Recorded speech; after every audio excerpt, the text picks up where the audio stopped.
Chicken குழம்பு மண்சட்டியில் எப்படி செய்யலாம் பார்க்கலாம். 1/2 கிலோ கறி, தக்காளி 2 தக்காளி, சின்ன வெங்காயம் 50 கிராம், முருங்கைக்காய் போட்டு சிக்கன் குழம்பு. பட்டை 2, அன்னாச்சிப்பூ, ஏலக்காய், சோம்பு, இலை, வெங்காயம்,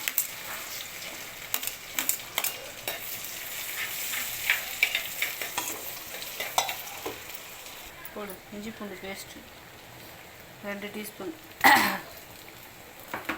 மஞ்சள்தூள்,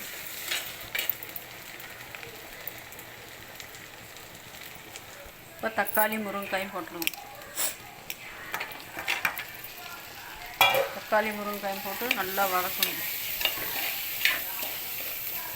உப்பு தேவையான அளவு உப்பு, காரம் தேவையான அளவு.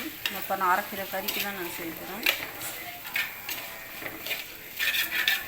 இப்போ சிக்கன் பச்சை வாசனை போகிற அளவுக்கு கிண்டுவோம். மண்சட்டியில் செஞ்சீங்கன்னா நல்லாயிருக்கும். பாரம்பரியம்.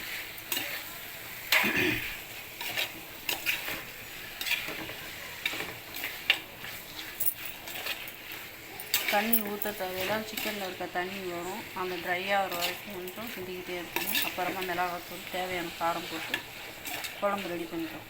சிம்மில் வச்சுட்டு இப்போ மிளகாத்தூள் போட்டுடணும். 3 டேபிள் ஸ்பூன் மிளகாத்தூள். அந்த ஸ்பூன், இந்த ஸ்பூன் அளவு 3 டேபிள் ஸ்பூன். மல்லித்தூள் 2. இன்னொன்று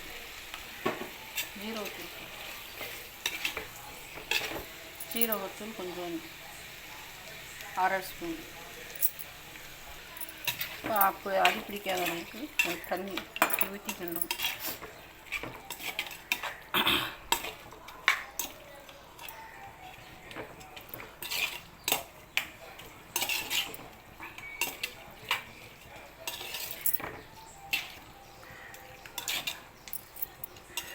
மண்சட்டியில் செஞ்சு பாரம்பரிய உணவு, உடம்புக்கு நல்லது, ஹெல்த்தி.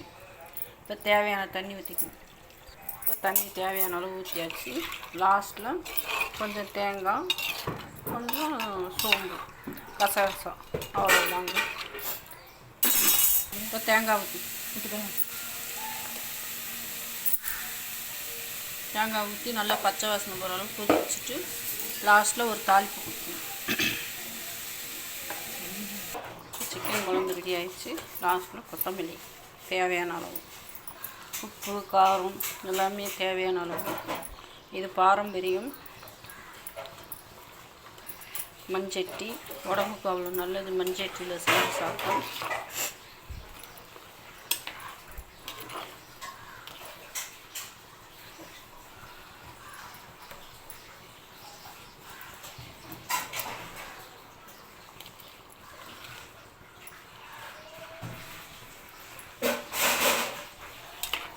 குழம்பு ரொம்ப தண்ணியாக, கொஞ்சம் ரொம்ப கெட்டியாக இல்லாமல் கொஞ்சம் தண்ணி வேடத்தில் வச்சு சாப்பிட்டா சிக்கன் குழம்பு அவ்வளோ டேஸ்ட்டாக நல்லாயிருக்கும்.